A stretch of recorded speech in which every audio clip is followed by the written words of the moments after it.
All right, perfect. So let's see, let me admit Karen in here. All right, so we just finished day one of the Wealthy Trustee workshop. We went through the business trust setup. So I'm going to open up the floor for any questions that you guys might have. I see Rose has her hand up. Is it Rose? I thought it was Allison. It's Flo.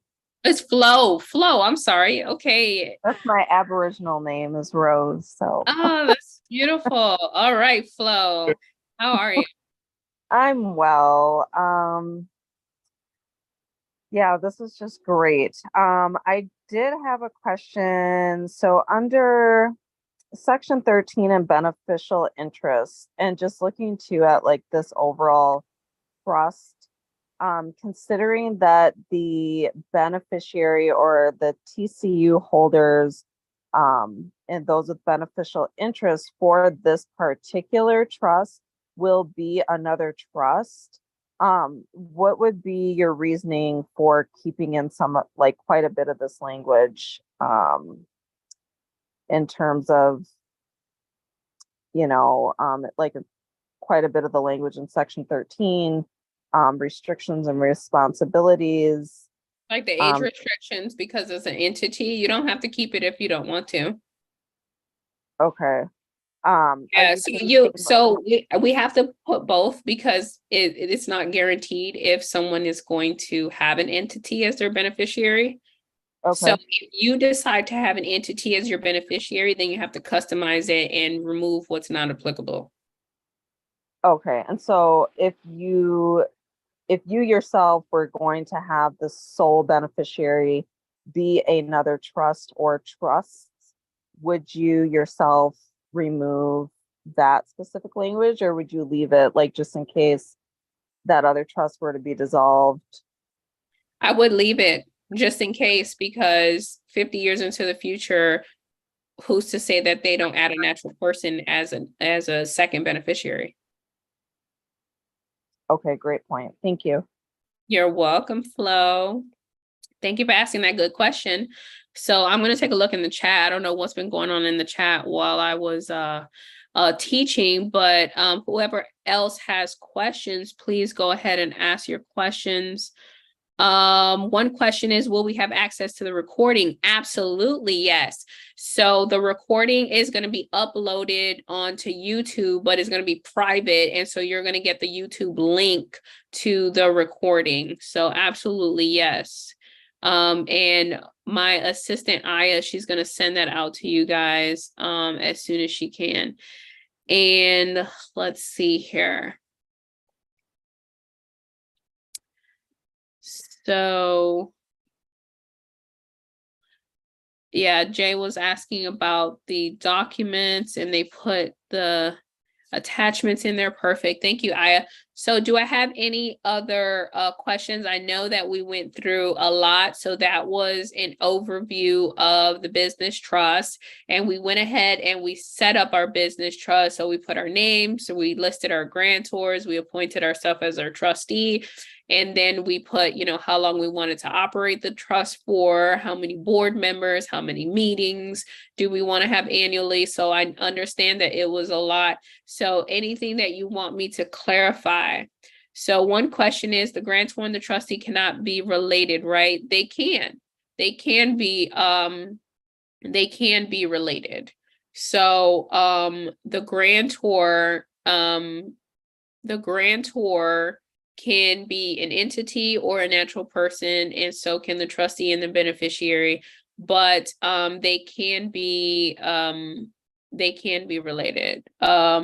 The next question is, what if we don't have an EIN yet? You don't need an EIN right now until you're ready to either open up a bank account, or until you're ready to until you've legalized the trust, right?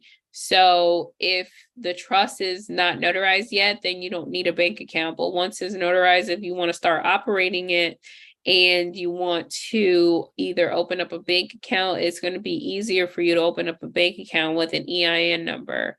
So just wait until that time. Sometimes I find that Some individuals, they want to apply for an EIN before they've even established a trust or before they've notarized the trust. That's not the best practice.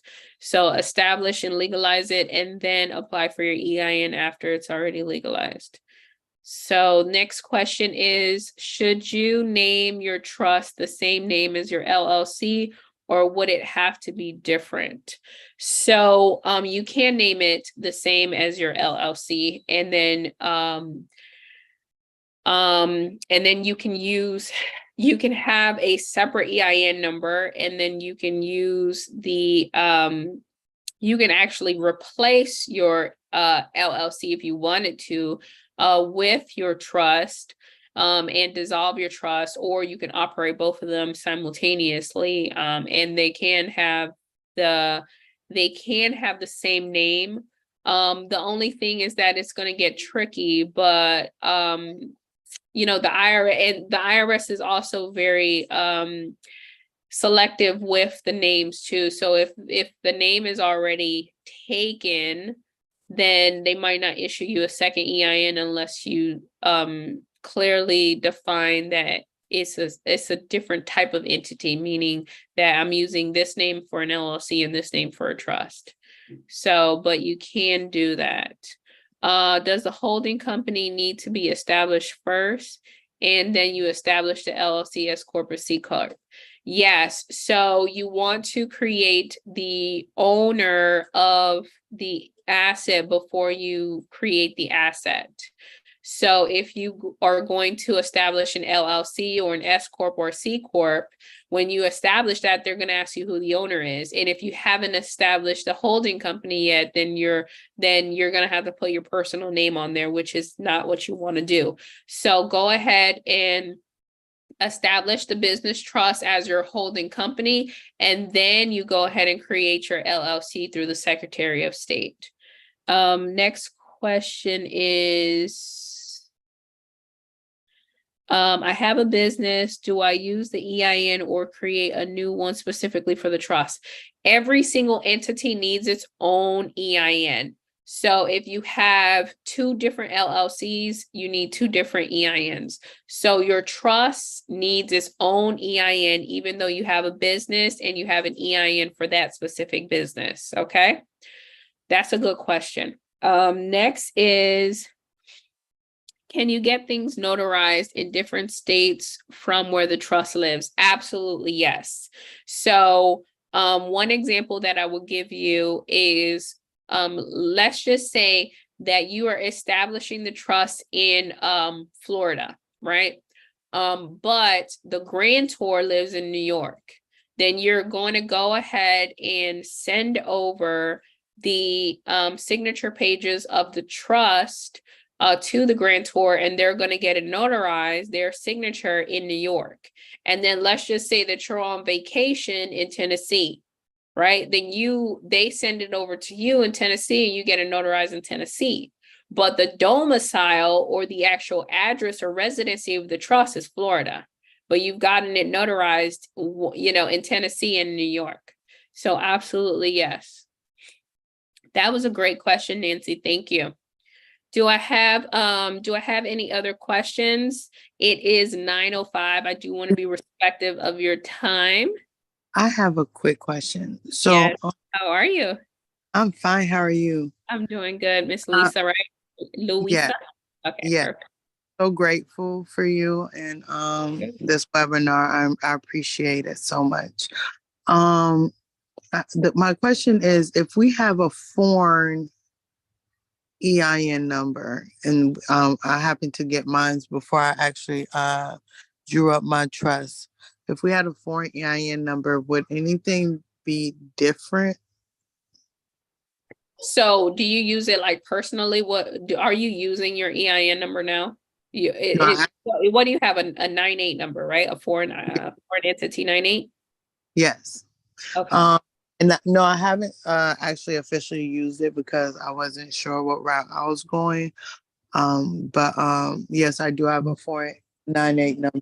I'm trying to actually do it as this, with a family member in Haiti.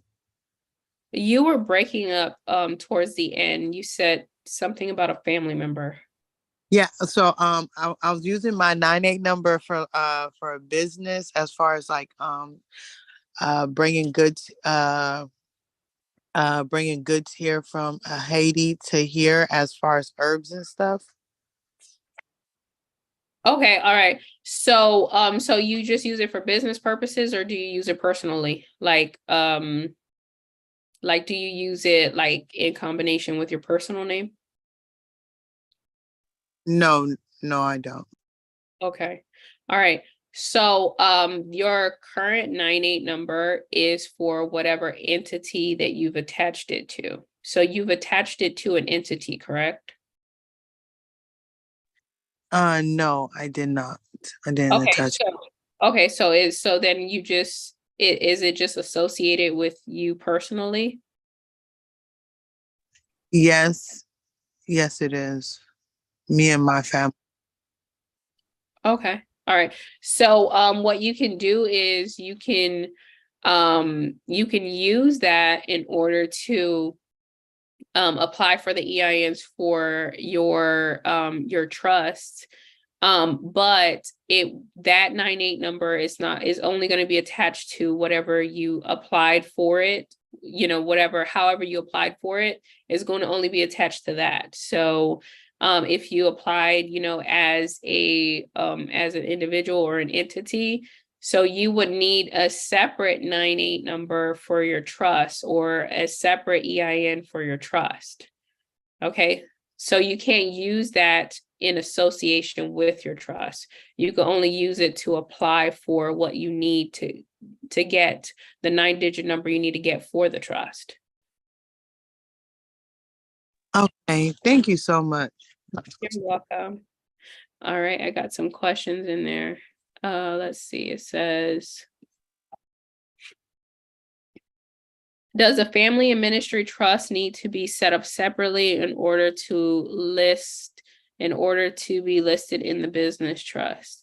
They do. They need to be set up. Yeah. So that's what we're going to be doing tomorrow and the day after. So they actually, if you are going to put the family trust as the beneficiary of your business trust, it does need to be a separate entity, and it does need to be established and legalized in order for it to be your beneficiary. And then if you're going to put that you're setting up a ministry trust, then you actually want to set up that ministry trust. So absolutely. But my I don't know if this is another version of your question. Is we're going to be doing that tomorrow and the day after. So if you already know the name, just go ahead and plug in the name of the trust, right? Because you're going to set it up tomorrow. But if you don't know the name, then once you establish the entity, then you'll just go back and list the family trust as the beneficiary. So if you don't know, if you don't know the name of the family trust just yet, then you can leave the beneficiary blank. And once you figure it out, then you can go ahead and plug in the name. Can you explain why there is a problem with having an EIN before notarizing the business trust? Just want to be informed.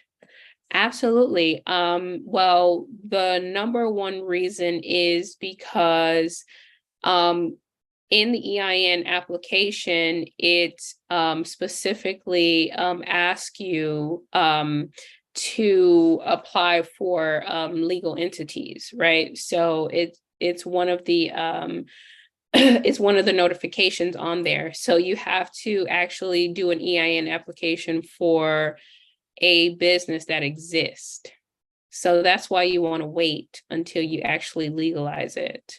Because if it's not legal, it doesn't exist. You can't operate it. So that's why it's the best practice. So for example, what I've seen is that people have an idea of like a name, and I'm going to use a LLC as an example. So let's just say I wanted to name my LLC, 123, right? 123 LLC.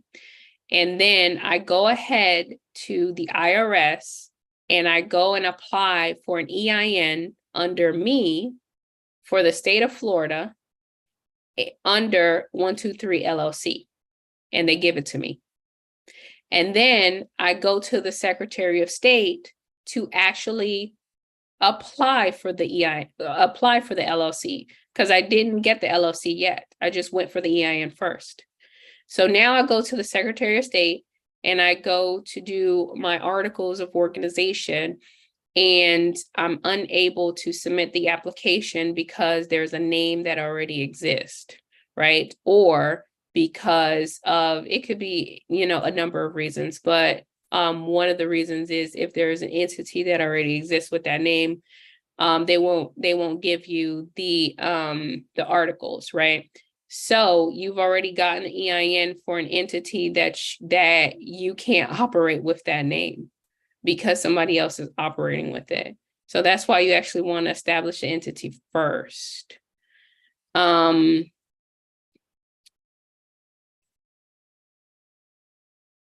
Will we have access to the Zoom recording? Absolutely. So the Zoom recording is going to be uploaded on YouTube unlisted, and then you're going to get the link. Aya is going to email it to you after this call. All right, Jen said thanks. And I think that's it. So do I have any other questions? Any final questions before we close out for day one of the Wealthy Trustee workshop? All right, perfect. So Aya did put the link to the Facebook group. If you have not joined the Facebook group, go ahead and put in your request to join the Facebook group. I do have homework for you guys.